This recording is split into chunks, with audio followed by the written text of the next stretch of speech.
not our final program for the week, but our final panel for the week is up next. And we're going to be talking about the environmental impacts. We're going to be talking about how to mitigate those environmental impacts. And one familiar face as folks joining me on the stage here, Daniel Schmachtenberger, whom we all heard from yesterday, Joey Owle from the Cherokee Nation, and they're going to introduce themselves, and Nate Hagans.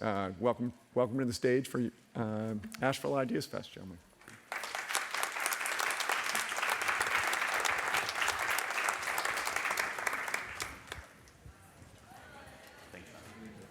See you. Appreciate you. Yes, sir.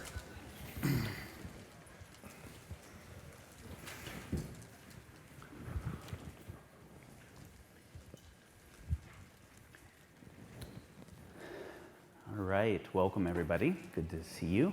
This panel is on the relationship between human civilization and the biosphere and what we need to know about it. We're going to try to address the totality of that topic in 45 minutes. I am going to serve as moderator. I spoke on other things yesterday, and both of these gentlemen have so much valuable things to share. My name is Daniel. I'm with Civilization Research Initiative. We actually just recently moved to the area and are meeting people, and it's been a delight to start meeting people here. And I'm really honored to just get to meet Joey for the first time, and I'm looking forward to meeting more since we are here on lands that were tended by the people that were here for 13,000 years previously, and Joey Owle serves as the Secretary of Agriculture for Natural Resources for the Eastern Band of Cherokee Indians here, which is a super important perspective. He's going to be speaking. And then we also have Nate Hagans, who flew in for this from Wisconsin. And Nate is someone I know very well, a friend, colleague, and he's going to speak first. Nate's background is both in global finance and in environmental science, specifically planetary boundaries, kind of the biophysical, geophysical limits of the planet, and very heavily in the relationship between the energy systems and the financial system. And probably of all the environmental issues that everybody in here is aware of, from deforestation and overfishing and pollution issues, climate change is the one that gets the most attention. Climate change is obviously related heavily to our energy systems. And it might be that climate change is actually not the most important feature of the environmental consequence of our energy systems. And I think that will be where Nate gets us started today. You want to try in 10 minutes to summarize the relationship between finance, energy, and the ecosystem? Thank you. Thank you all for being here. I've actually spent 20 years assembling this story because we live as part of a system. And a lot of the experts on TV are experts in one thing, like chemistry or nuclear engineering or apartment development. But we live as part of a system, and the parts and the processes do fit together. The human ecosystem is that we combine energy and materials with technology for everything in our world. We develop products, we measure their value by dollars or euros, and we do this all in a growing system to give us the same neurotransmitters of our ancestors, and the whole thing produces waste. One of the core things that I've discovered, and I have a master's from the University of Chicago in finance, they never mentioned the word energy once. And our culture is energy blind in what energy does for our current lifestyles and for our future expectations in three core ways. First of all, energy is the currency of life, and it also enables human aspirations and human lifestyles. Every single good in the world that contributes to GDP needs energy to invent, to extract, to manufacture, to deliver, to maintain, to run, to repair, and to dispose of. The correlation between energy and GDP, which is the size of our economy, or GWP, which is the size of the global economy, is 0.99. If we're going to grow our economy, we need to have energy. But what we're living off of, the majority, is ancient carbon in the form of coal, oil, and natural gas. 1 barrel of oil, which it costs $70, does the same amount of work as me or anyone in this room working for 5 years. So the average, the human economy now, every year we use 100 billion barrel of oil equivalents of coal, oil, and natural gas. If you do the math of that, we have the labor equivalent of 500 billion human workers helping the 5 billion or so real human workers. And so we are blind to this reality of how energy underpins our society. We just look at technology and money. The second reason we're blind is we're treating this as if it were interest, as if it were repeatable every year. And during our lifetimes, it has been. For the last 130 years, with the exception of COVID, with the exception of the Great Financial Crisis, 2009, a couple years in the 1970s and the Great Depression, we have had more and more access to energy every single year as the United States and as a global culture. But we have used all the good stuff. The only region in the world that's growing oil production right now is the Permian Basin, the only shale basin left that's growing. So right now, if the United States stopped drilling, our oil production would drop 40% in the first year, another 25% the year after. We have to run faster and faster just to stay in place. We've used all the good stuff.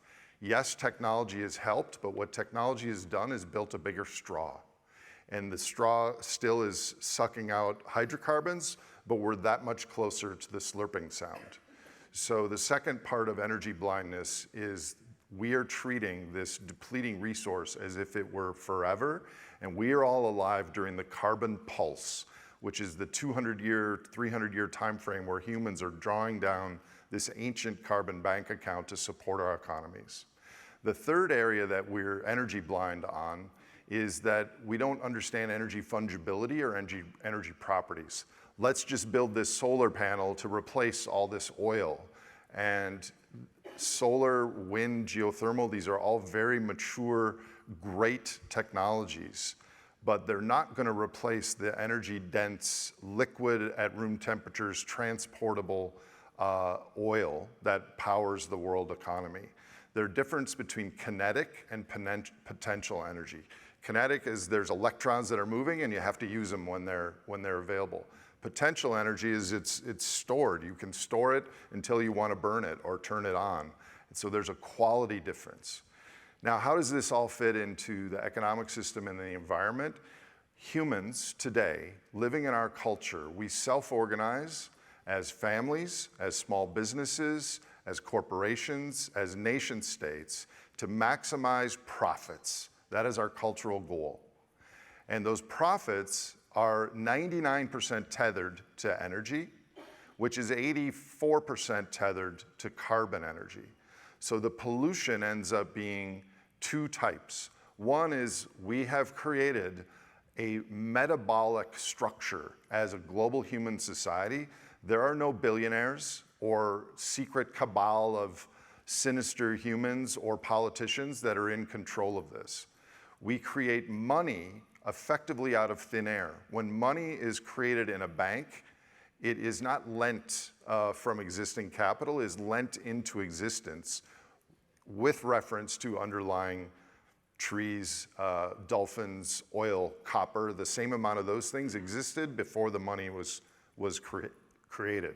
So what ends up happening is we have this imperative to grow because when money is created, the interest is not created.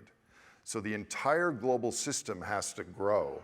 And so the two environmental impacts are, number one, there's a metabolism that is squeezing out the rest of nature.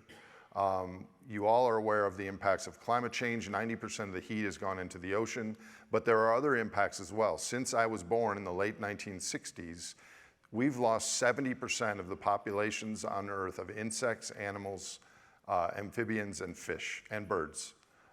What a horrible thing to say in such a sacred natural setting as Asheville.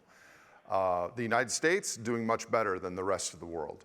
So the two impacts on the environment are the metabolism, which can't easily change if we just swap out solar panels.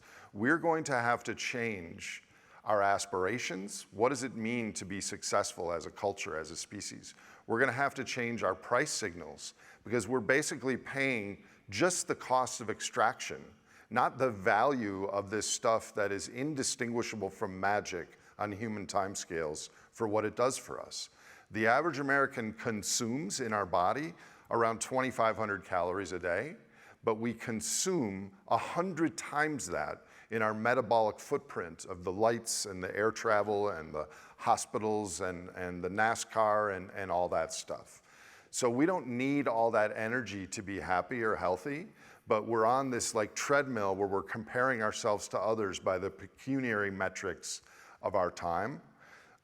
So this system, ultimately, to be more sustainable, we have to look at how can we get our evolutionary neurotransmitters of dopamine and serotonin and oxytocin and all the rest by using less energy and materials. And that's the challenge. And I think we are the first generation of 300,000 years of our species to be able to understand how we got here, what we're doing, who we are, what we really need, and what the natural resource balance sheet is. So maybe that was a 10-minute summary of it's a much larger story. Thank you. You actually did that in like 8, which was amazing. I have more. We'll get there. Okay. So I will just say the topic of peak oil, which was a partially true and partially immature topic, has matured a lot in the kind of geobiophysics domain, and Nate played a massive role in the maturation of that. You can see a project that he used to run called the Oil Drum that really advanced the whole understanding of hydrocarbon energy and new energy systems. He has a podcast now called The Great Simplification, where he brings on people that have expertise in all of the kind of environmental and related domains. And I will say, because we live in a time where it's so hard to tell what is true because people think the exact opposite about almost everything, the claims that he's making about the energy system, its relationship with the environment, finance, the unsustainability, and what has to change are extremely well vetted across the people who disagree the most. So go on there and check it out, The Great Simplification. And since a lot of it is very deep, he did make some amazing animations to start where you can get a good overview. So thank you, Nate. And we have 12 hours of recording with Daniel and I, if you're interested. So now Nate's talking about fundamentally a human civilization system, mostly post-industrial revolution, that is consuming the biosphere upon which it depends in a process of self-terminating. And one of the things I'm so interested in this conversation about is that Joey works with and is from a group of people that had a sustainable civilization for a long time that didn't depend on oil and didn't depend on a lot of aspects of 100 times the extra somatic calories per day with exponential growth tied to an interest system. There's a lot of conversation around, are there things about indigenous wisdom that created sustainability over the course of thousands or tens of thousands of years that are relevant to our modern, globalized, high-tech world that could teach us how to live more sustainably? He has a background in sustainable agriculture and earth sciences, and I'm really curious to hear, if you're thinking about it might even be hard for you to call this global Western thing civilization, but if you're thinking about the thing we call global civilization and its relationship to the biosphere, what are the things that come to your mind as some of the most important things for people to think about that they don't think about clearly? I appreciate you setting that up because I wanted to hit on something that Nate started with. But first, thank you for the invitation. It's an honor to be here. Shio, Nagada, Nole, Deziada, Nilanga. Hello, everyone, and welcome. What Nate said was, looking at the systems and how everything is interconnected. When you look at indigenous wisdom and practices, that is what our ancestors practiced and understood, was that whether you're looking at animals, human interaction, plants, the ocean, air, all the environment and biosphere, it was all interconnected and influenced one another. And with colonization and Europeans discovering America in the 1400s, we immediately start to adopt some of those practices of Western implications to our culture and our systems that started to degrade over the years, but we took metal tools and began to make new materials into different baskets that we didn't have the ability to. So for example, we could break river cane down with natural materials, but we needed metal to make white oak baskets. And so when you look at, and I'm just a young person from Cherokee, and I'm 34 years old, and I'm still learning a lot about what our indigenous culture and our ancestors and that knowledge that they had, because the government set out to assimilate indigenous cultures, and they've done a real good job at it. It's just taken generation after generation to really get to the destruction of language and practices. And with our tribe, the Eastern Band of Cherokee in western North Carolina, we're just one of 577 federally recognized tribes that are, particularly from a youthful generation, wanting to learn from our elders and our seniors that still have the knowledge, the language, the wisdom, and the practices, and reincorporate that into what's also being called today traditional ecological knowledge. And there's a bit of a debate in our communities, do we even call it traditional ecological knowledge? And so we're taking our practices, and so for example, we've been working with the Great Smoky Mountains National Park on one plant permitting to say we're going to go demonstrate that our harvesting techniques are sustainable, and that is through different research projects and different methodologies on cutting, and saying, well, this is, we're proving what we've always known. We have to prove this to the Western world. We have to prove this to the federal agencies and everybody else, is that the way we lived, and I can't always say in harmony, because there's some really good authors out there that have demonstrated cultures destroying themselves through soil and over consumption of products and animals. But we're having to prove our way as being self-sustaining and efficient, whether we're harvesting wild greens and edibles, or the way we interacted with our environment. And just keep in mind, when you look at these mountains of western North Carolina and any region across the nation here, these mountains are not what they look like 130 years ago. And so, for example, chestnut blight and deforestation in the late 19th century, early 20th century, you would have had a different stand in that across the mountains. The chestnuts had a vast range across the Appalachians from North Georgia all the way to Maine. And so, we're getting around to a project with the American Chestnut Foundation trying to reestablish the chestnut, but that's going to be 2,200 years in the making based on that range. So, we're going to have to plan and forecast out that what we're doing now and, what we aim to achieve is going to be something that we aim to do beyond our own lifetime. The things that we're doing now, how are they going to impact that 7 generations out? And so, I was discussing with Daniel, well, what does that 7 generations mean for a culture and just for society and civilization in general? Well, if you have a community that starts making babies at around 20 years old, then you're looking at 140 years out. If it's 30 years old, you're looking at 210 years out. So we've kind of developed this spot in working through our tribe and in the Division of Agriculture and Natural Resources that, well, now we have a target. What practices and things are we going to prioritize now that are going to have impacts to our future generations at about 140 and 210 years? But I also like to pair up this conversation with what that we're having now, and as part of our work that we're doing is, one, what is our purpose of and for as a species on the planet? And then, the second question is, where do we see ourselves in 1,000 years? Because with what Nate queued up there in terms of our consumption of resources centered on fossil fuels, and currently everything that centers around how we operate, I think we could get a little hopeless saying, I don't know if we're going to be able to enjoy, or future generations are going to be able to enjoy what we have now, much less probably in 140 to 210 years, but in 1,000 years, who knows where we're going to go with technological advancements and all the discussion with AI that's going on right now. And so, from my community, and I just came back from Leech Lake Band of Ojibwe up near your neck of the woods. Tribes and indigenous folks are at a point to where we know that the knowledge that we are looking to capture within our own communities can be shared within the other indigenous communities. We're working with the federal government to demand that there is accountability for treaty rights that were guaranteed over the last several hundred years in treaties that were developed.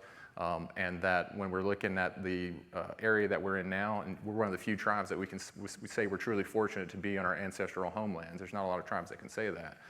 And so where we are at now, and between language and culture and our resources, is that there's what feels like a renaissance for indigenous communities and cultures, to then really driven by young folks reaching out to our elder peers and our elder family members clawing for that knowledge, wanting to capture that knowledge and then to practice it out. And when you look at what I've learned in my short time on this earth, when you look at some of the principles that folks espouse from our old generation, one is, of course, many folks are very spiritual, whether that's in a traditional Christian sense or in a indigenous spiritual sense. And a lot of people pray to Unekalana, the creator, they call him Agidoda, Agidudu, grandpa or father. Being spiritual and realizing, again, everything is connected, and that where we at is a blessing that was provided by the creator in the various levels of his existence. And then the other component is looking at our resources and the way we interact with both plants and animals and waterways. It's all relative. Look at some of the indigenous communities in New Zealand who've got a river named and given rights, so that river, I forgot the name of the river in New Zealand, but it has the same rights as a human being. And that's where when we take a step back, pause, slow down, how can indigenous knowledge be applied to our daily ways of life now? That one I really look at is we got to slow down and really take a minute to think about what our daily activities are doing to the planet and for future generations. And two is to really say, there is something of benefit to go back and look at the way we were living and saying could be better than the way we're living now. Thank you.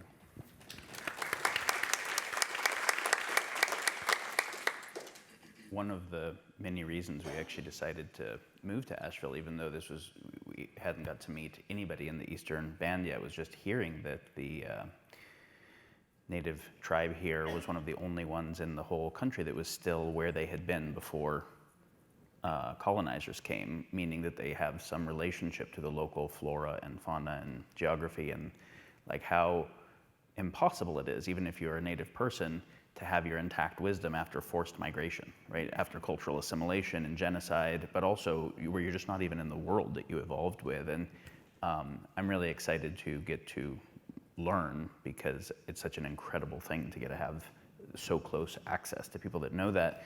I have a question for you question for both of you is, I have some friends that have learned, like yourself, cultural anthropology or whatever Western thing they needed to learn for credibility, but also have indigenous training, and the translation impossibility they describe as being infuriating. You were talking about how we prove to Western science that we can do this one plant sustainably, where in ancient process you would have never focused on one plant separate from everything else. Tyson Yunkaporta, who wrote Sand Talk, How Indigenous Wisdom Can Save the World's a very good friend, and he was telling me, he's like, we didn't say one herb was good for one thing, because depending upon how the season went, it might not even have those properties. Like, did the fish eat enough of the other thing? So we didn't even have a canon of it. We had a sensing into what was happening. Can you talk a little bit about some things that are really where the nature of the assumption space we have, the nature of the mind or language, makes it hard to even translate what you would want to translate? Yeah, that's something we're involved in a couple of projects. One with we're developing a climate change action plan in partnership with North Carolina State University. We're also, again, as I mentioned, involved with the American Chestnut Foundation. And then we're also involved with another group called the Rights and Resources Institute. And we're trying to, the crux of what we're doing right now is knowledge capturing. And I had a great grandma who was a fluent speaker, and I learned that I had to talk about, and her mind was starting to slip by the time I wasn't in her home learning, learning the language. I wasn't forced to be there, and for whatever reason, when I became in college and started to discover my individuality, I was trying to speak with her and learn the language even more. I mean, we learned some, but more folks had families who were conversational than what my family was. And so what I learned with her was, as her mind was slipping, one topic she always loved to talk about was boarding school. And so I had to bring up boarding school to get her to feel comfortable speaking Cherokee with me, and then that's when some of that conversation went. And so to tie that into where we're at now with this knowledge capturing of fluent elder speakers, to hear them talk about Cherokee language and getting an answer to a specific question related to resources or to a concept as opposed to learning about it in English, they'll say, I'll have 6 different ways to say one word, or I could phrase this differently. And then if you come to me next week, my mindset is going to influence the way I would tell you how I would interpret that, which does make it difficult to learn the language, but then I'm just trying to get out of that my own mindset of, hey, I need answers, we've got to do this now, it's important, you have the knowledge, give it to us. There's a level of respect that you have to approach. We got 150 fluent speakers left, 148. Cherokee Nation has about 1,200. United Gadua Band has several hundred. And so we're at a crisis state, point of crisis with our language, because the way language is used to describe things in Cherokee is a tell of how we viewed the world. And the way those words would have been arranged, or the way a specific word would have been used to describe something. And you're not hearing me speak a lot of Cherokee because I'm still learning and I'm still not comfortable speaking in public. But to learn from these folks and to really to stand back in our groups, to gain that respect and to learn that wisdom is very interesting, in particular around the projects that we're working on now. And so we're putting a lot on our elders they're being pulled, and natural resources and environment, that's just one area. There's a lot that are just focused on language. So, we think we're busy, but you only have 140 speakers, maybe 80 are involved or engaged in our community, and we're pulling at them every which way because we're, as a young generation, we're dying to know what they know, and then how to translate that into modern terms, and how can it be preserved and used, and more importantly, passed down to their next generation, like my daughter who's 3 years old. So it is tough. When you mention the number of native speakers, it's so heartbreaking because it's an endangered species. It's an endangered species that encodes so much wisdom about how to live here. I had a teacher cultural anthropology teacher who would be like maybe 120 now, if he was still alive, and he was one of the last people to go encounter a bunch of tribes that hadn't had Western civilization at all, and he was studying the language with translators and looking at language as a function, or language in relationship to violence. And he was meeting some of the Polynesian, Fijian, South American people, and he said one of the most obvious things that he noted was that the least violent cultures had the least prevalence in their language of first-person possessive, the word mine. Many of them didn't even have a word mine. They only had ours, and it didn't even mean possessive, it meant stewardship. Like, they wouldn't even have a word resources, because they don't talk about natural resources as, it's like, no, those are the Buffalo people. They're not resources for us, Yeah. And so, we have so much violent insanity coded into our language, which then creates the world that Nate's talking about. So the question I want to ask you both is, think about what was it like to be Cherokee or any of the native people here who had been here for at least tens of thousands of years before a warring culture came in to kill 110 million of them. Did they feel like it was end times, and similarly, if it's a different story, but if we go back, what did it feel like in Rome right before Rome collapsed, or the Egyptian Empire, or the Mayan, and we look at that all previous civilizations collapsed. This is the first time we have a fully globalized civilization, with global supply chains making everything that we use take 6 continents to produce, and it's also in the process of collapsing. Is this a lot like what it would have felt like in Rome right before it collapsed? And when you think about that, it's seriously. We're done here then.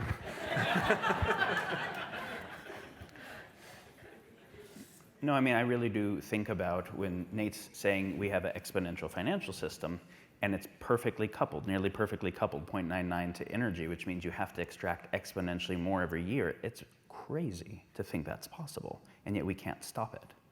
What would it take to stop it?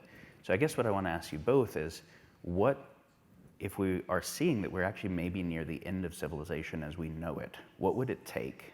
What about it is most unsustainable? What ideas have we acclimated to that are the craziest? What would it take to change it? Share some thoughts. Well, we've financialized the human experience, which is why the indigenous wisdom in the language, we just parse things into dollars. That's been our success metric. I actually don't think the average person thinks we're headed for collapse. I think yes, we're exponentially creating money and our resources are doing this, so the gap between them is shifting. But I think emotionally, psychologically, the way the media is, the way the central banks are, the way the government is they're papering over all these problems with artificial guarantees and interest rates and quantitative easing and these things. And we don't really have authentic media anymore telling these deep stories. So I think the average person is disconnected from what you just said, but people paying attention know this is real. If we grow at 3% a year, which is what every government and corporation in the world ostensibly expects, we will double the amount of energy and materials that the whole world uses in the next 30 years, and we will double it again in the 30 years after that. So if you have a teenage child or grandchild, by the time they're in their 70s, we will have quadrupled the scale of energy and materials on the planet. Is that possible? Is that desirable? I no longer think the next doubling will happen. So what happens in lieu of that? Personally, I think we will kick every can possible. We will change the rules. We will print money to forestall this moment, which I call the great simplification. And there's a dual reason for that. For many of us, a simpler life would be something that's healthier and probably better for us. But there's an academic reason too, which is historically humans have solved problems by adding complexity. And complexity requires more energy, more nodes in a supply chain, more vectors of roads and things like that. So we've all lived during this time of greater and greater complexity.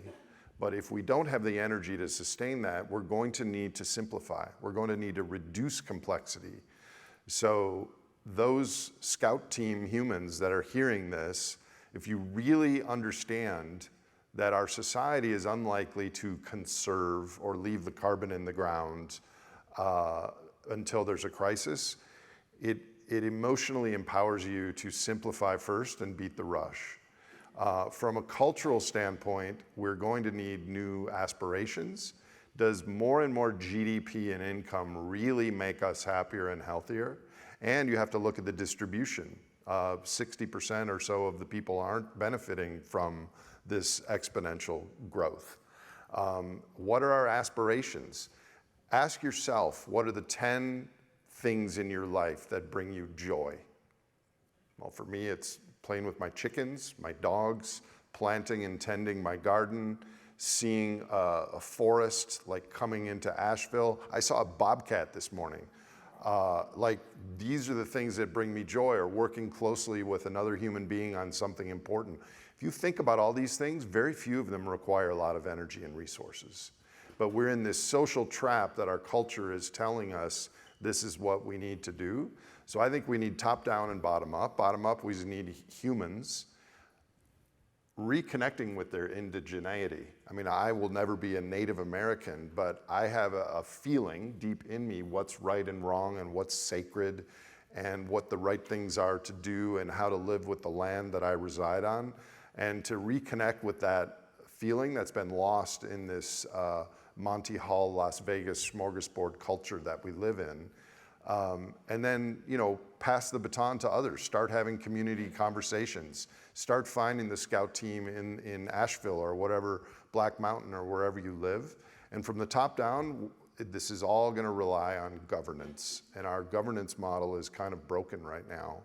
And we're going to need different leadership, and we're going to probably need to change the prices, because we're paying fractions of a penny for the things that are supporting our life. If we were to maybe tax not only carbon, but copper and fossil water aquifers and aluminum and things that are depleting millions of times faster than Mother Nature's built them up, that would make us conserve. It would make us innovate, because it would send the right signals to corporations and companies that this oil is going to be $500 a barrel instead of $70, because that's a more appropriate long-term price. It's going to mean that things are more expensive. It's going to mean that we can't consume as much. But if most of the best things in life are free, that's kind of the pathway we have to navigate. I'll stop there. Yeah, I'll jump on there because one of the things that I like to have in our discussions within our team and our tribe and our community members, and when we're out and about engaging with other tribes, again, going back to that question, what is our purpose? And when you look at Western societies and where we're at, it's pretty, I came up with a sad answer, it's to get up and make money. It's to get up and make money every day, because anything and everything we do currently requires money, whether you're paying for fossil fuels, whether you're paying for your power bill, food, your household needs, family gifts, whatever you want to do. Our existence is centered around currency and making it and be able to pay someone else or some corporation or something for that service or that need or that want. And where conversations are happening in our community is getting back to more of a local level of looking at the natural resources that we have and how can we better manage those for today's needs while also trying to provide that guarantee for ourselves now for the future generations. And it's difficult. I was at a Native American climate change conference a couple years ago. I was sitting around with 12 other folks. I was one of 3 males, the rest of them were female. And I just posed a question. Does anybody have kids here? And they went, no. And I said, well, why not? I said, what are we talking about? It's pretty bleak and hopeless that we're here discussing climate change, and it all centered around our individual choices and decision making moving forward. And that, can we really make those tough decisions now to reduce our consumption, to be more conserved in how we're extracting resources and moving forward? I got a 3-year-old girl named, we call her Owle in Cherokee, coffee, because we love coffee, but Joella, and I look at her now and I'm just like, what did we do?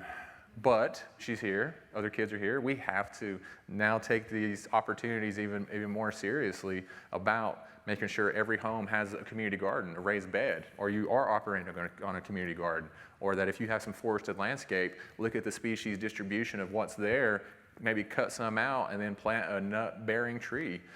Do you have water resources, and how are you going to utilize that on your own land? And then to the concept of what's my land and what is shared land. And so those discussions are going on, and there's in our community. It's funny.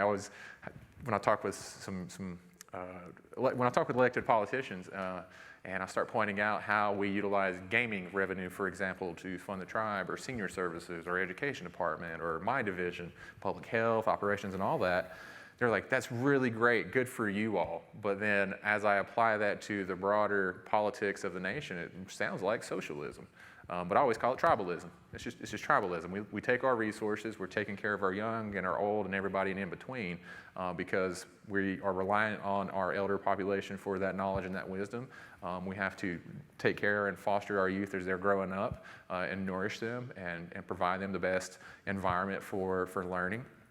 And then as our family units, we're engaged in cultural activities and community activities that provide that enriching environment that makes life perspective. Like, okay, these are the simple things that I think a lot of folks can, again, step back, take a breath, slow down, and say, okay, what is important to me in my daily life?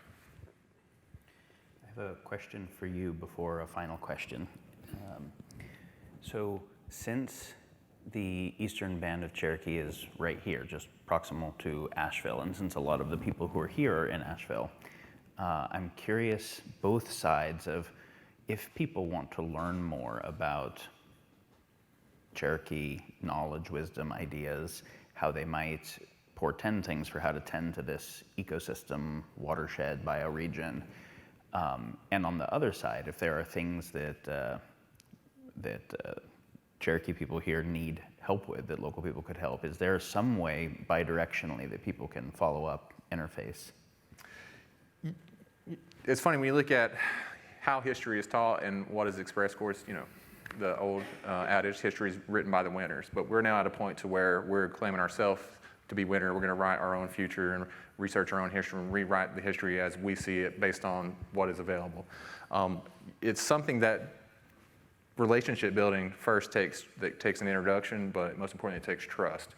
And we get approached by institutions, academic institutions, organizations that, hey, we want to work with you. We're going to write this grant. Can we get that letter of support? And we're really sitting back and saying, well, let's vet this out. What is good for us if you're coming to work with us? What research do you get out of it? Do we get to own that data? Because we're not going to sign an agreement without saying that data belongs to us. Because far too often, and Cherokees are one of the most researched tribes in American history, we had researchers who come in, and it's happened to us within the last decade, that they'll do a research project on wildlife or culture, complete their research, and then we'll never hear from them again. And so we have a CRB process in place to try to help protect what knowledge is shared, how it's captured, and again, who has ownership of that knowledge. So for folks here in Asheville, that when you look at the history of how Asheville came about, or the lands that they're on, or just that 50 miles west of here, you got it'll say welcome to the Cherokee Indian Reservation. It's actually called the Qualla Boundary. There's some nuances that you're going to have to really dive into various resources, whether that's the Cherokee Indian Museum or going to community events, which again, those aren't necessarily open. You're going to have to find somebody. You're going to have to be deliberate in searching out and reaching out to human resources, individuals, and foster a relationship and build it on trust. Yeah.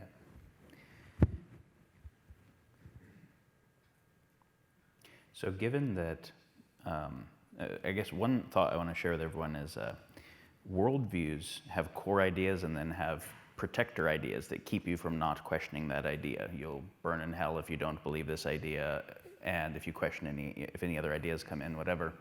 Capitalism is very similar. Someone says there's a problem with money, or they question capitalism, instantly it means they're a terrible communist Marxist. Don't you realize how bad that is? Don't you know that capitalism has made everything better? Don't you realize that Stalin killed 50 million people? Okay, so we're not talking about Marxism.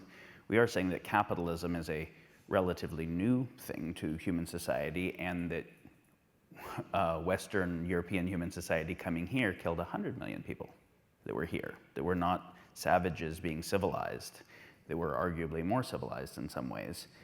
So when we're saying there might be some unsustainable things about the monetization of everything and the capital system, that doesn't mean it instantly is defaulting to some previous thing. It might be we have to innovate new social technologies. We never had 8 billion people with highly advanced technology that could overfish the entire oceans with nuclear bombs, with artificial intelligence. We maybe have to just think through some new stuff post-Adam Smith, right?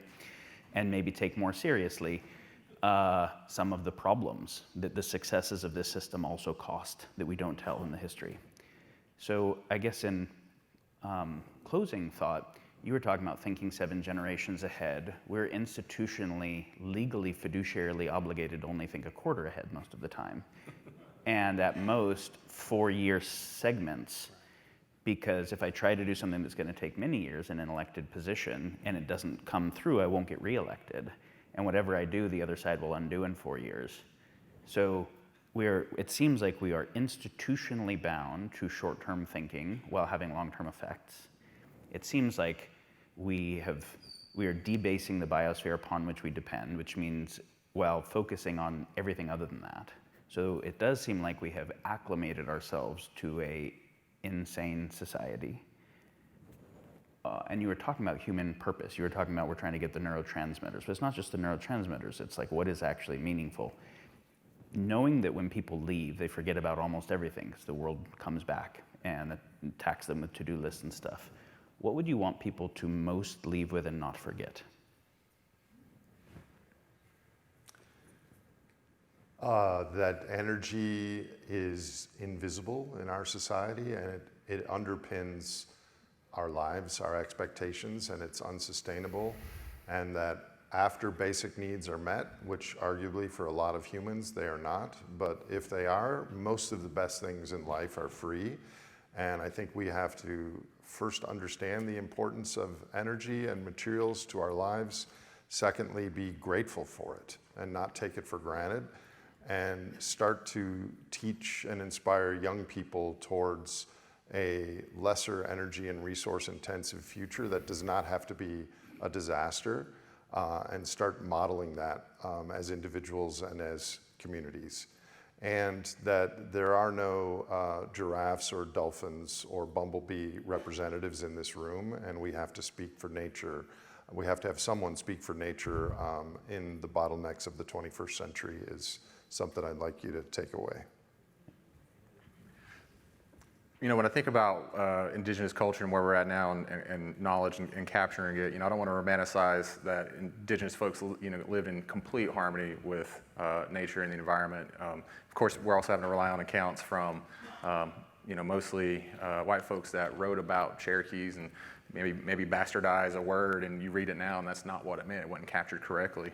I think with what I would hope folks leave with is that the efforts that are going on in Indian country right now are, again, in a bit of a both crisis mode and a renaissance era, because there is some intrinsically invaluable knowledge about, you know, how language described and was used to describe our relationship with the earth, the plants, and animals, and that we are, as a younger generation, you know, having grown up completely, well, not completely, but just, you know, with the education system and what we were being taught, and we're finally coming of age and looking at, well, we don't like this. We don't like the way we're being told to live. And so let's go back to the knowledge of how our ancestors lived based on those that still have the knowledge, and how can we incorporate that into how we're living today? Because there's, you know, unless there is a, you know, EMP over the earth and we all lose the ability to generate power and make fossil fuels,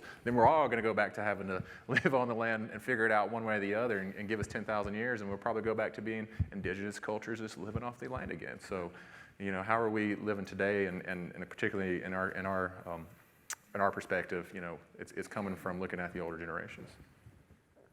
Thank you both.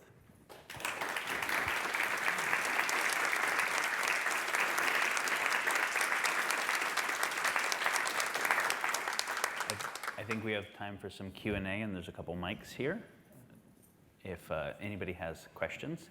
And I just wanted to say, I wanted to check in if people want to follow up. You mentioned that if people want to have a relationship with Cherokee people here, they kind of got to care enough to work at it, which I think is great. So I don't want to override that. I do just want to ask, is there a website you have if people are interested to learn more? Is there a place they can follow up? Yeah, you go to ebci.com. We do maintain a government website that puts up our yearly events, annual events that go on within the community. EBCI? ebci.com. And of course, UNCA is a great partner to the Eastern Band of Cherokee Indians. We do have a student population here, and a Trey Adcock, he's Cherokee Nation, a great professor, great liaison. That's right here at UNCA. And so again, you have to be deliberate on finding some of these venues. And of course, when you talk about our community clubs and what goes on there, that's more of an end on an individual level. But you know, come to Cherokee, see what goes on with the events, go to the museum, spark some conversations. That's where you'll find it. Great. And Nate, the best resource for people to follow up with you? TheGreatSimplification.com is the podcast site, and then I have a YouTube channel where everything is there, Nate Hagans on YouTube. And I do just want to say, as we're talking about some of the problems of the financialization of everything, which does actually require radical macroeconomic restructuring, that's not going to happen instantly. So we have to also steward those economic resources better. Nate's org is a nonprofit that I think is doing some of the most important environmental work in the world, punches way above its weight, needs donations. If anyone in this room is interested in how to utilize those resources better, come talk to him. Questions? Hi, and thank you very much for this. I'm an environmental science professor here at UNC Asheville, and I see I've been here since 1999, and one thing I've noticed is that all truly sustainable solutions solve multiple problems at once and don't create new problems. And I'm going to ask a question that might seem a little strange. When I think about the previous panel and yesterday's artificial intelligence panel and today, and the true existential threat to humanity and the need to redo systems completely, including our financial system, it does remind me of about 15 years ago. I was using some scrap marble from a marble yard and edging some garden beds with it, which don't do that, slugs. But I was thinking, oh my gosh, I'm edging my beds in marble. Society is about to collapse. So this question is there a way potentially to help to use AI to help us leverage these difficult transitions and how to navigate through these difficult transitions with as little damage as possible. Should I address that? Yes, and slippery. It's asking, is there ever a time where Frodo needs to use the ring? And yes, and problematic, right? Because what ends up happening is you say, okay, we need to use AI to create the fusion technology so we need to connect AI to quantum computers to be able to do that modeling, et cetera. We have to drive new capacity for this purpose, but now that capacity is going to get utilized for every purpose that every agent has. So we will create under the ethical review board, the immuno-oncology research that advances the immuno-oncological capabilities for that thing, but now we can use it for bioweapons. And so you always have to say not, is this application with this user in this time frame good, but is this new capacity that is now a new human capacity that will become decentralized across the entire landscape of motive, factoring second and third order effects good? If you're thinking that way about it, then yes, AI has some very important applications. If you're not thinking that way about it, the upsides will not be worth the downsides. In my short experience going around working with different tribes and learning from different folks, they'll say no. There's nothing that AI can tell a seed how to grow, and just some simple plant breeding that makes it more resilient, or that how we look at and manage the environment. A computer and something of a higher order is not going to be able to tell us how to save ourselves.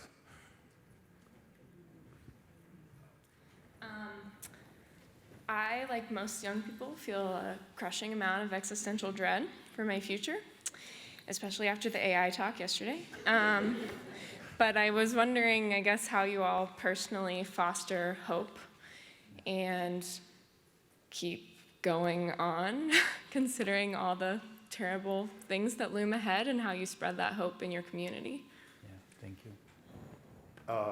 For 8 of the last 10 years, I taught college, so I taught young people, and I don't really subscribe to hope. Hope is not a strategy. I prefer optimism and realism. I think there was a famous, I think it's the Stockdale paradox, where he was a prisoner of war, and the people that were super optimistic burned out, and those that were super pessimistic didn't make it, but the realistic people eventually thrived because they were facing reality. I have already grieved for the future that society is selling us a long time ago, so I'm actually supercharged to get up in the morning and play a role in our collective future. And what gives me the most coping skills, I think there's coping, engaging, and thriving as kind of a pyramid. I think spending time with other like-minded people, even if you can't find answers, is really reduces your cortisol, which is a stress hormone, and it boosts your helper T cells, which is an immune response. So when I meet with Daniel, I mean, yes, the things we talk about are scary and existential. We didn't evolve to handle this amount of stuff. Like every 2 years, we would have a lion attack our band or whatever, and then we went back to singing and storytelling. We're living this toxic stuff every single day, and so we need to find breaks. I have breaks with my dogs, I have breaks in nature, but when I meet with my friends and colleagues like Daniel, there's this purpose of being on the team on the right side of history, on working on something that matters despite the odds. That's what gives me optimism and drive, and I would say that's different than hope, but it's just as meaningful. You see me smiling up here a lot, just cracking up, and Indian humor, like when you look at the history of what has happened to us, well, I'm not going to cry about it. I'm going to laugh about it a little bit, because the lady's question first, what the existential threat to humanity? Well, it's human behavior. Our greatest threat to humans is ourselves. And so I'm like, yeah, what keeps you hopeful? And now I got, before a kid, I definitely was like, oh God, what are we going to do? And let me go sit around and talk with folks on how to fix all these problems. And now, when I moved back to Cherokee, I got depressed because I wasn't in an academic setting. And you work in a community that, and in just rural areas, it's like, their daily lives, it's, some of it's paycheck to paycheck, day to day kind of living. And so I usually, look at humor a lot on, well, it's a really effed up situation. Well, what are we going to do about it? Let's sit here and talk about it, cry about it, or we can do something. I'll add something to that one. It's so different having an Indigenous person on the panel when that question's asked, because what does it mean to actually have already had your civilization collapse from the outside, not actually as a result of internal insustainability, and then be like, okay, so we're living through the post part of that, and what the cause was is everybody were around all the time, right? Or is the civilization that they're all part of? It's like, what a head fuck. So realistically, if you really want to learn about that, talk to people who have lived through more serious versions. Talk to people who have come out of Syria, out of Ukraine, out of tribal lands, and because they know more about being post-tragic, right? They have gone through it. Kiev was an amazing city a couple of years ago. People were moving there to do blockchain from all around the world. And so we always have this weird sense, and Syria was an amazing place to be not long ago. We have this weird sense that if something hasn't collapsed in a while, it's not going to, and it's not founded, right? Go ahead. Well, I just did a podcast with a young woman from Lebanon. In the last 3 years, Lebanon's economy has collapsed 50%. Their currency is down 98%. She's an environmental activist and cares about climate.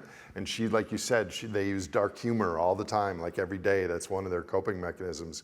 She's now starting a maker space where they take algae and potatoes and other things grown locally to create packaging materials to package things for people within Lebanon. And it was like super inspiring. And I'm like, oh my God, the economy collapsed 50% and you're cracking jokes and like getting up and fighting the fight. So I agree with you. You like see people that are, the great simplification is already here. It's just not evenly distributed. The thing I want to add to this is just deepening something, because I think the humor is important. I think to get there in an honest version, Nate was talking about having grieved something already. There's something that most wisdom cultures talk about, die before you die. As long as you're in fear over what might happen, you are not actually that empowered to be able to work on it. There is a place where you have to hold everything that I hold as sacred, my life, my family, the ecosystem, life, is all threatened, and I can't actually protect it all. And it might all be destroyed. And I actually have to accept that. And then say, but I also am not for sure useless. And I might be able to do something. And so I'm going to allocate all of my life energy towards that with no guarantee at all if it'll work. And there's also a sense that in the presence of all of that tragedy, it's only tragic because life is beautiful and meaningful, otherwise you wouldn't care. If life was not inherently beautiful, let it all burn. And so the anger at who's causing the harm, the fear of the harm that might happen, the depression of the harm that has happened are all secondary to the actual love of the beauty of life that is where you give a shit at all. And you have to come back to there. You have to source yourself there every day. Now, you look out the window, you see the trees, and just that you get to exist today at all is so fucking awesome, that there is something rather than nothing, and that you get to be part of it, and you have to act from there.